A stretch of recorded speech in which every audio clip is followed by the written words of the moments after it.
Hi, distance learners. Today is National Name Your Car Day. It's also Friday, so I hope that you are having a wonderful day so far. Today we're going to take a few notes on the achievements and inventions of Sumeria. So flip to that page in your notes on Google Drive and let's begin. Sumerians developed many things that still affect our life today. They made many noteworthy advances in writing, math, the sciences, the arts, and architecture.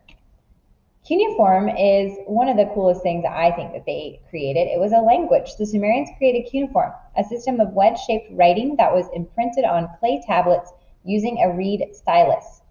The Phoenicians, a group of people who later lived in Mesopotamia, would improve upon this idea and create an alphabet.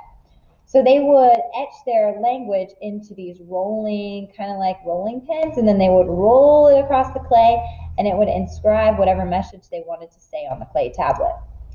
Ziggurats, we watched a video on a ziggurat yesterday, but I still want to mention it again today because it is technically an achievement that they were able to create such large and ornate buildings.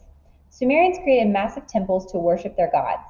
The long staircases led to a shrine at the top.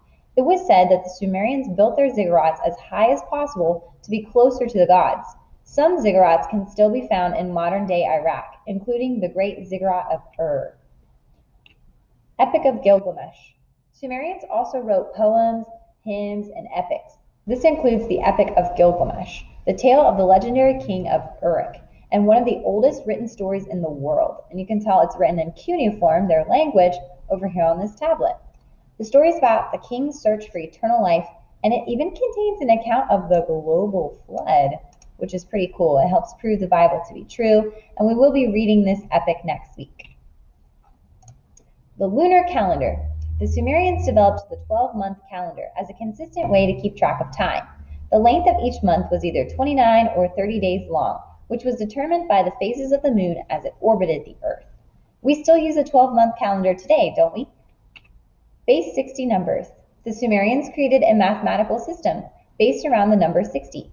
One of its uses was for telling time in a day. For example, 60 seconds equaled 1 minute, while 60 minutes equaled 1 hour. Sound familiar? We still use this system today as well. Finally, sailboats. Sailboats allowed the Mesopotamians to travel across rivers and other large bodies of water to trade with other civilizations. Later, boats would also be used in wartime, such as in the Persian invasion of Greece. These are just a few of the amazing achievements and inventions that I want you to note on your notes, but today you're going to read about even more of them. So you are going to click on this link and read each of these little blurbs. It's very important that you read each one because we'll be doing a couple things with these reading passages today and next week. After you've read about each invention, you're going to use the information in the reading to decide on a winning invention.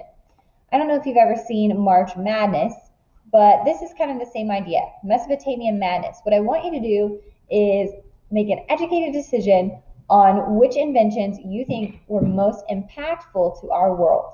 So for example, if you see wheel and board games in this box, you're going to tell me the winning invention between the two. And that just means which one had the most impact you think on the world we live in. Even though board games are fun, I would say probably the wheel had the most impact. And then whatever the winner is between these two, you would type in this box. And then whoever you think the winner is between these two, you type in this box, and then these two in this box. And these are going to be your final choices that will go, the winner will go here, the most impactful invention. Now, there's no right or wrong answer to this. I want your opinion. And you must form an opinion and a winner because next week we're going to look at our brackets and compare them with others in our class. And we're going to have a debate to see, which invention we really think is most impactful. So I'm excited for our debate next week. Monday is a teacher workday, so we will not have a Zoom on Monday, but I'm trying to get it scheduled for another time next week, possibly Tuesday, so that we can have our debate.